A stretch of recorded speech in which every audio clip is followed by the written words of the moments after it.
তো নমস্কার বন্ধুরা, বিদ্যাসাগর কোচিং সেন্টারের পক্ষ থেকে সকলকে আবারও স্বাগত জানাচ্ছি। তো এর আগের ভিডিওতে আমি তোমাদের টেন্স নিয়ে একটা ভিডিও করেছি, তো তোমরা ডিসক্রিপশন বক্সে গিয়ে সেটা দেখতে পারো। তো আজকে আমি ডিসকাস করব টেন্সের যে সেকেন্ড পার্টটা। 12টা টেন্সকে আমি বলেছিলাম যে তিনটা তোমার প্রেজেন্ট,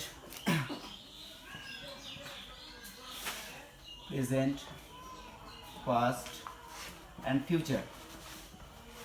আমি বলেছিলাম যে এই তিনটা টেন্সকে একটা টেন্সকে চারটি ভাগে ভাগ করা হয়, হ্যাঁ, এবং এই চারটি ভাগে ভাগ করা হয় এবং 3 4 কত হয় 12। তো টোটাল 12টা টেন্স আমি আজকে দেখো এই 12টা টেন্সের নিয়ে আমি আজকে তোমার ডিসকাস করব।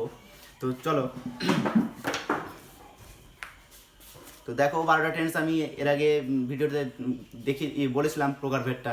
এবারে দেখবে যে প্রথম যে আমি আজকে ডিসকাস করব যে টেন্সটা নিয়ে, যে চারটি ভাগের মধ্যে বলেছিলাম না যে ইনডিফিনিট, তারপরে তোমার বলেছিলাম কন্টিনিউয়াস, পারফেক্ট আর পারফেক্ট কন্টিনিউয়াস। তো আজকের ভিডিও লেসনে তোমাদের শেখাবো ইনডিফিনিট টেন্স।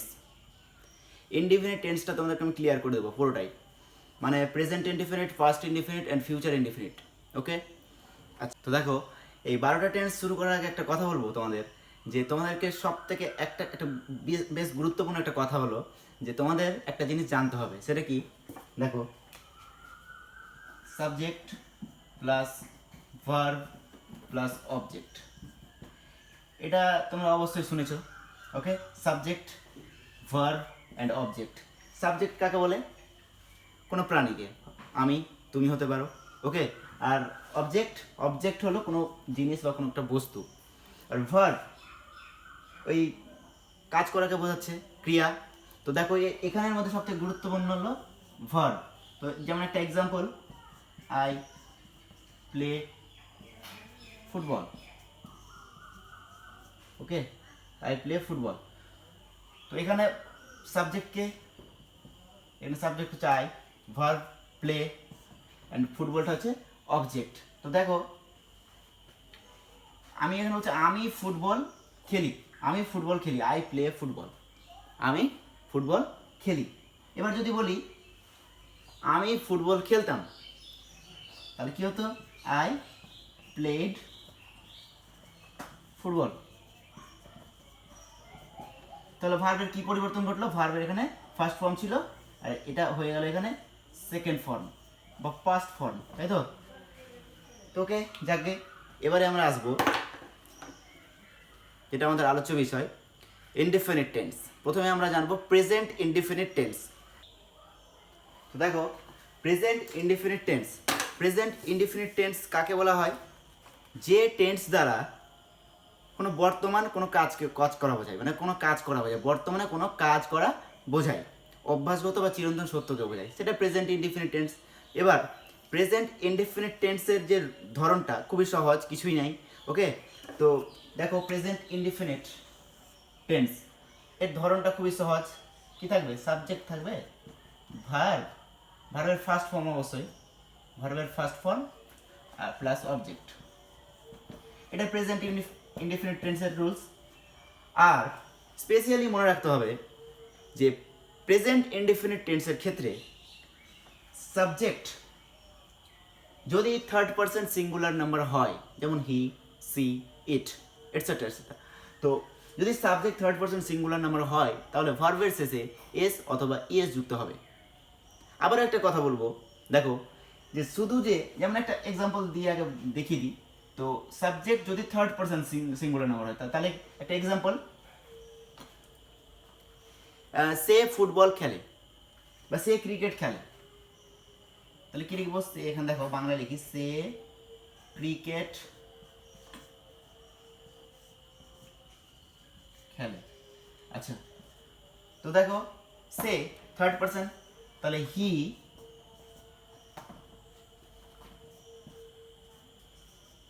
প্লে। এবার যেহেতু সাবজেক্ট থার্ড পারসন তো ভার্বের শেষে অবশ্যই এস যুক্ত, হি প্লেস ক্রিকেট। ওকে, তো ব্যাপারটা এটাই। তো সব ক্ষেত্রেই যে প্রেজেন্ট ইনডিফিনিট টেন্সে সব ক্ষেত্রেই যে সাবজেক্ট, ভালো করে বোঝো, subject third person singular number হলে মেন ভার্বের শেষে এস অথবা ইএস যুক্ত হয়, এটা আমরা জানলাম। তো এবার জানো ভালো করে, এটা জানো, এবার জানো কি জানবে? যে subject third person singular number হলেও কোন ক্ষেত্রে এস মেন ভার্বের শেষে এস অথবা ইএস যুক্ত হবে না? দেখো ভালো করে বোঝো, subject third person singular number হলেও মেন ভার্বের শেষে এস অথবা ইএস যুক্ত হবে না। সেটা কোন ক্ষেত্রে, কি আমাকে সেটাতে হেল্প করবে? মেন তোমার হেল্পিং ভার্ব, সেটা হচ্ছে ডু অথবা ডাজ। ওকে, তো দেখো যখনই সাবজেক্টের আগে কিংবা ভার্বের আগে বা সাবজেক্টের পরে হেল্পিং ভার্ব বা কোনো মডাল ভার্ব যখন ইউজ করা হবে, তখন subject third person singular number হয়ে যাক, কোনো যায় আসে না, এখানে কোনো মতেই এস অথবা ইয়ে যুক্ত হবে না। ওকে, যেমন দেখো একটা এক্সাম্পল লিখি। দেখো একটা এক্সাম্পল বলতে কি, তোমাদের 3 রকমের বাক্যের মধ্যে আমি তোমাদের এক্সাম্পলের মাধ্যমে বোঝাবো। তো দেখো প্রেজেন্ট ইনডেফিনিট টেন্সে 3 রকমের বাক্য কীরকম হয় ভালো করে বোঝো। প্রেজেন্ট ইনডিফিনিট টেন্সে 3 ধরনের বাক্য, কি ধরনের বাক্য দেখো ভালো করে দেখো। নাম্বার 1 সেটা হলো অ্যাফার্মেটিভ সেন্টেন্স, অ্যাফার্মেটিভ। 2 নম্বর নেগেটিভ। 3 নম্বর হচ্ছে, এখনো কিন্তু ইনডিফিনিট টেন্স শেষ হয়নি, প্রেজেন্ট ইনডিফিনিট চলছে। ওকে, তো অ্যাফার্মেটিভ, নেগেটিভ, আর একটা হচ্ছে ইন্টারোগেটিভ। এটা হচ্ছে ইন্টারোগেটিভ। ওকে, তো এই 3 ধরনের বাক্যকে আমরা কিভাবে বুঝবো? তো দেখো এক্সাম্পলের মাধ্যমে বুঝবো। প্রথমে একটা এক্সাম্পল লিখি, এটা মিটিয়ে দিই ভালোভাবে, দেখলে তাহলে কোন ধরনের এই 3 ধরনের বাক্য আমরা ইউজ করব কিভাবে দেখো।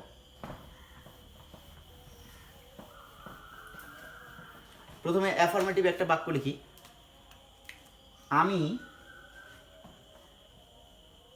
আমি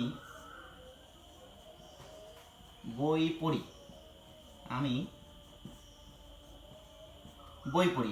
ওকে, তো আমি বই পড়ি, এটা ট্রান্সলেট করো। দেখো present indefinite tense, affirmative sentence, I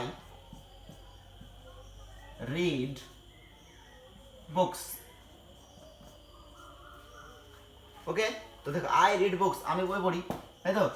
এবার দেখো এখানে সাবজেক্ট কিন্তু ফার্স্ট পারসনে আছে, তো আমি বই পড়ি এটা যদি আমি লিখি যে, ওকে এবার আমি বলছি ওটা পরে থেকে। এবার দেখো নেগেটিভ একটা বাক্য লিখবো, এই বাক্যটাকে আমি নেগেটিভে করব। কি করব? নেগেটিভ। তাহলে আমি বই পড়ি না, নেগেটিভ, আমি বই পড়ি না, তাহলে কি হবে? আমি বই পড়ি না, তাহলে I do not read books. এবার এই বাক্যটাকে যদি আমি তোমার ইন্টারোগেটিভ সেন্টেন্সে করি, তাহলে কি হবে? আমি কি বই পড়ি, তাহলে কি হবে? আমি কি বই পড়ি, তাহলে do I read books, do I read books. তো দেখো 3 ধরনের বাক্য লিখলাম। প্রথমেরটা কি? অ্যাফার্মেটিভ, দ্বিতীয়টা নেগেটিভ, তৃতীয়টা ইন্টারোগেটিভ। মানে অ্যাফার্মেটিভ মানে হ্যাঁবাচক, নেগেটিভ মানে নাবাচক, আর ইন্টারোগেটিভ মানে প্রশ্নবাচক, কোয়েশ্চেন করবে। ওকে, তো দেখো 3 ধরনের বাক্য লিখলাম। তো এখানে দেখো প্রথম বাক্যে আই রিড বুকস, আমি বই পড়ি, আমি বই পড়ি। তো এখানে subject K? I, verb K? Read, object K? Books. তো এখানে দেখো ভালো করে, সাবজেক্ট ফার্স্ট পারসন আছে। যদি এটা আমি একটু আগে বললাম, এটা যদি থার্ড পারসন হতো অথবা হি অথবা সি হতো, তাহলে কি হতো?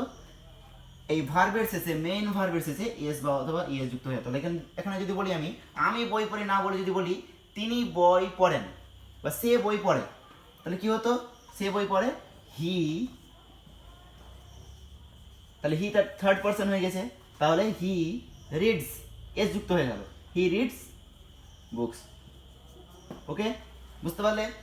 এবার দেখো I do not read books, এখানে হেল্পিং ভার্ব ইউজ করা হয়েছে। তো হেল্পিং ভার্ব ইউজ করা হয়েছে বলে এখানে এস বা ইয়ে যুক্ত হয়নি, এবং সাবজেক্ট দেখো ফার্স্ট পারসনে আছে। তাহলে কি হবে দেখো, এটাকে যদি আমি তোমার সাবজেক্টটা যদি আমি চেঞ্জ করে থার্ড পারসনে করে দিই, তাহলে কি হবে? যে এখানে যদি বলি আমি বই পড়ি না, যদি বলি তিনি বই পড়েন না, তাহলে কি হবে? এই দেখো এটা ফলো করো, এই বাক্যটা ফলো করো, এটাকে তুমি নেগেটিভে করো, তাহলে কি হবে? যে কি হবে? হি হি এর দেখো যেহেতু subject third person singular number হলে কখনোই তার পাশে ডু বসে না, ডাজ হয়, ডাজ। তাহলে হি ডাজ নট, তো কি হবে, he does not read books. Okay, complete, বুঝতে পারলে? এবার লাস্ট একটা আছে দেখো, ইন্টারোগেটিভ সেন্টেন্সে প্রশ্নবোধক জিজ্ঞাসা, ডু আই রিড বুকস, এখানে জিজ্ঞেস করছে দেখো, ডু আই রিড বুকস। তো এটা কি হবে, এটা যদি আমি এটাকে যদি আবার তোমার সাবজেক্টটা যদি তোমার থার্ড পারসন হয়ে যায় তাহলে কি হবে, এই বাক্যটাকে ফলো করো, তাহলে কি হবে, ডুটা হয়ে যাবে does, does he read books, does he read books. Okay, তো দেখো ব্যাপারটা একই। এবার দেখো ফলো করো, যদি কখনো কোনো বাক্যে, আরেকটা কথা বলছি দেখো, ইম্পর্টেন্ট কথা খুবই, প্রেজেন্ট ইনডিফিনিট টেন্সের ক্ষেত্রে যদি কখনো কোনো বাক্যে মানে হু দ্বারা মানে শুরু হয় আর কি, হু দ্বারা, WHO, হু, ভালো করে শোনো, হু দ্বারা শুরু হয়, তাহলে তার সাথে ডু অথবা ডাজ অক্সিলারি অথবা হেল্পিং ভার্ব কখনোই বুঝবে না। ওকে, কখনোই বুঝবে না বা ব্যবহৃত হবে না। যেমন এক্সাম্পল, হু দ্বারা, তাই তো? আচ্ছা,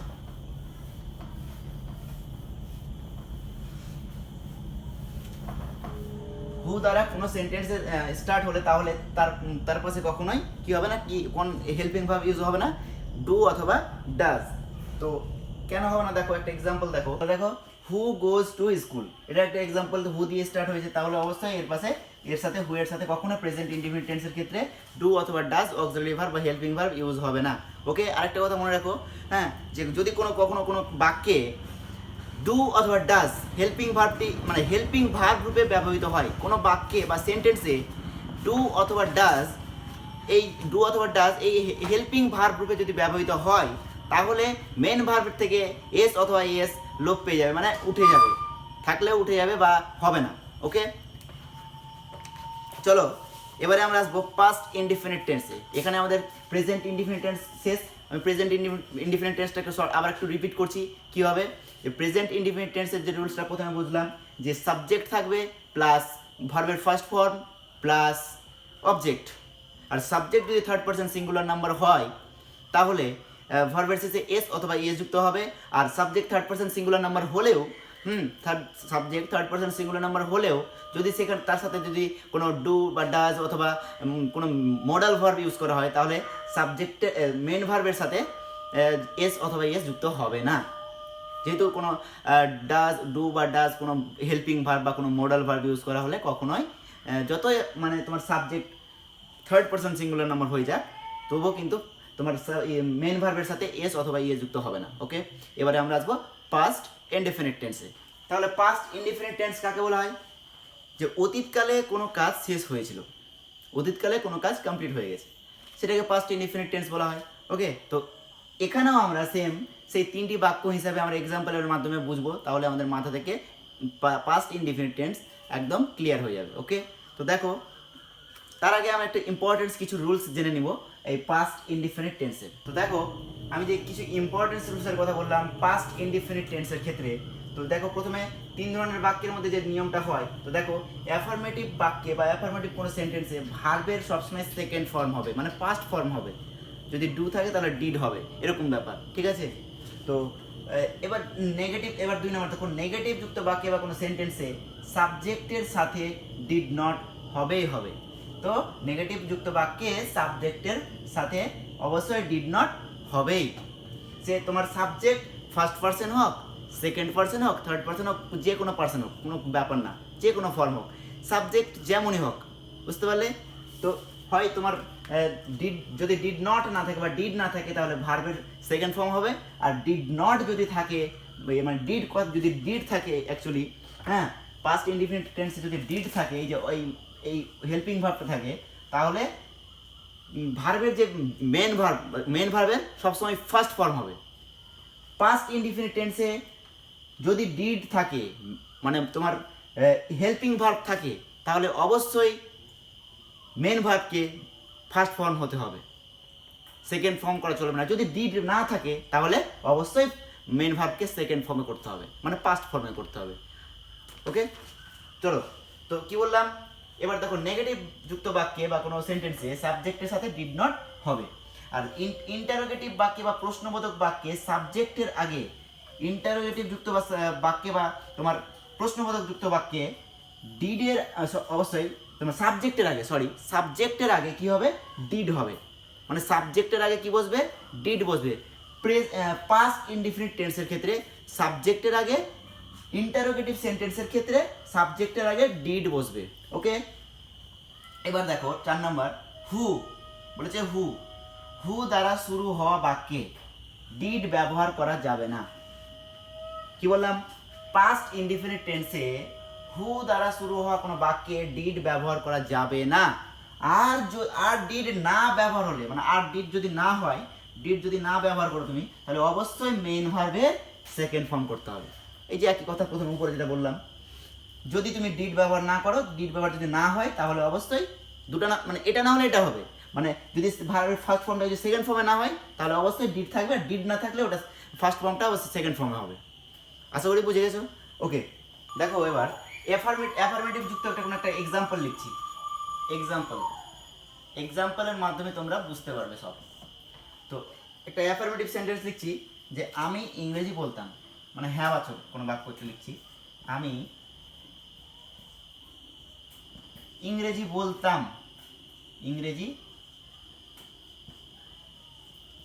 বলতাম, তাহলে কি হবে দেখো, সাবজেক্ট প্রথমে দেখো, সাবজেক্ট প্লাস ভার্বের সেকেন্ড ফর্ম ভার্ব টু, ওকে, প্লাস অবজেক্ট, আর কিছু না অ্যাফার্মেটিভ যুক্ত বাক্যে। ওকে, তাহলে কি হলো, সাবজেক্ট কি আই, ভার্বের সেকেন্ড ভার্ব কি এখানে বলা, তো বলার ইন স্পিক, তো স্পিকের সেকেন্ড ফর্ম কি হবে, spoke, SPOK, spoke, object English. তাহলে কি হলো, আই স্পক ইংলিশ। ওকে, তাহলে হয়ে গেল এটা অ্যাফার্মেটিভ যুক্ত বাক্য। এবার দেখো, আরে এখানে কোনো দেখো, ভালো করে দেখো,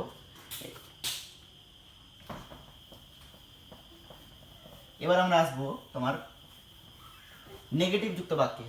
সেম ওই বাক্যটাই লিখবো। আমি কি লিখলাম, আমি ইংরেজি বলতাম। এবার বলবো যে আমি ইংরেজি বলতাম না। তো কি হবে বাক্যটা, I did not speak English. I did not speak English. দেখো তুমি রুলসটা ফলো করো, যে প্রথমে যে রুলসটা আমি লিখে দিলাম, I did not speak English. আমি কি বললাম, যখন সাবজেক্টের পর যখন ডিড নট, এই যে দেখো মজার বিষয়, ডিড নট, আর এখানে আবার আছে, আমি কি বলেছি রুলসে, তোমাদের মধ্যে প্রশ্ন আসতে পারে, হ্যাঁ সাবজেক্টের পরে তো প্রেজেন্ট পাস্ট ইনডিফিনিট টেন্সের ক্ষেত্রে তো সব সাবজেক্টের পরে সবসময় ভার্বের সেকেন্ড ফর্ম হয়, তাহলে এখানে স্পিক ফার্স্ট ফর্ম হলো কেন, প্রশ্ন আসতে পারে। এই তো ডিড নট, এই যে এখানে ডিড ইউজ করা হয়েছে, ডিড, এখানে হেল্পিং ভার্ব ডিড, আর ডিড থাকলেই অবশ্যই পাস্ট ইনডিফিনিট টেন্সের ক্ষেত্রে মেইন ভার্বকে অবশ্যই ফার্স্ট ফর্মে থাকতেই হবে, ফার্স্ট ফর্ম বা রুট ফর্মে থাকতেই হবে। ওকে, আর যদি ডিড না থাকে তাহলে কিন্তু এটা সেকেন্ড ফর্ম হয়ে যাবে। ওকে, আশা করি বুঝে গেছো। এবার দেখো, এই বাক্যটাকে আমরা ইন্টারোগেটিভ বা প্রশ্নবোধক কোনো বাক্যে লিখবো, এই বাক্যটাকে আমরা কোয়েশ্চেন করবো। ওকে, তো দেখো, আমি কি ইংরেজি বলতাম, তাহলে কি হবে বলো,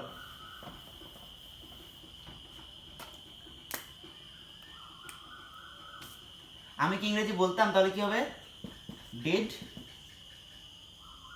আই স্পিক, স্পক নয় কিন্তু স্পিক, কেন, কারণ ডিড ইউজ করা হয়েছে, did I speak English, question.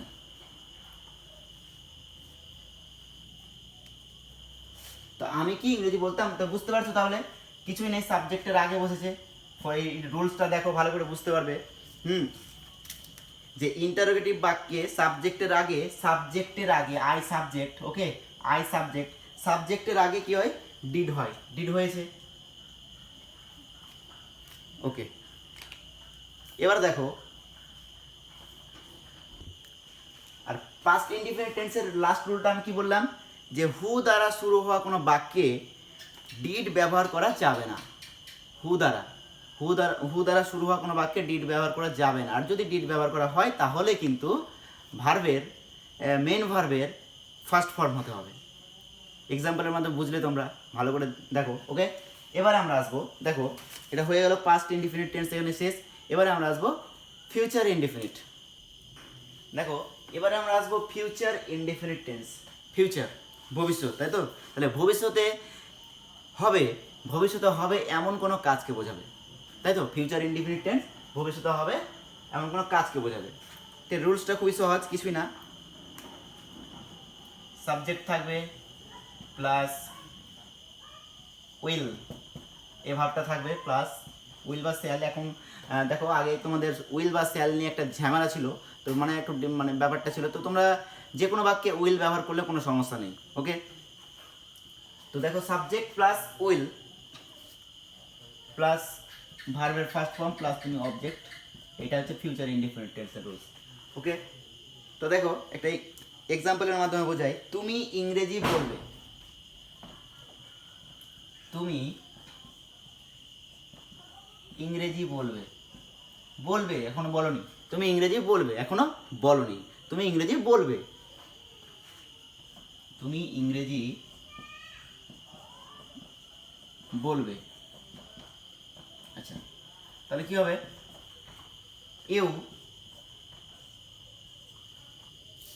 You will speak English, ওকে। তুমি ইংরেজি বলবে। এবার দেখো এটা হলো তোমার অ্যাফার্মেটিভ যুক্ত বাক্য, ওকে। আমি যেহেতু 3 ধরনের বাক্যকে নিয়ে তোমাদের বোঝাচ্ছি, এটা অ্যাফার্মেটিভ বাক্য থাকলে তোমরা এই রুলসটা ফলো করবে, যে সাবজেক্ট প্লাস উইল প্লাস ভার্বের ফার্স্ট ফর্ম প্লাস অবজেক্ট। এবারে আসবো আমরা নেগেটিভ যুক্ত বাক্যে, তো দেখো ওই বাক্যটাকে আমরা ইউজ করব, তুমি ইংরেজি বলবে না, তুমি ইংরেজি বলবে না, এটা নেগেটিভ যুক্ত বাক্য। আর ওই সেম একই প্রসেস, খালি তোমাদেরকে শুধু কি করতে হবে, এই যে subject plus will plus not যুক্ত করতে হবে প্লাস ভার্বের ফার্স্ট ফর্ম প্লাস অবজেক্ট, এটাই। তাহলে কি হবে, তুমি ইংরেজি বলবে না, তাহলে কি হলো, you will not speak English, okay. Negative হয়ে গেল, আর কিচ্ছু নেই। এবার আসবো আমরা ইন্টারোগেটিভ, এই বাক্যটাকে আমরা ইউজ করব।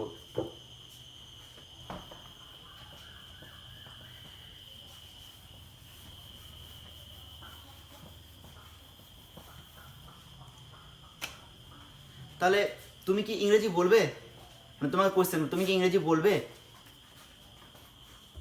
তুমি কি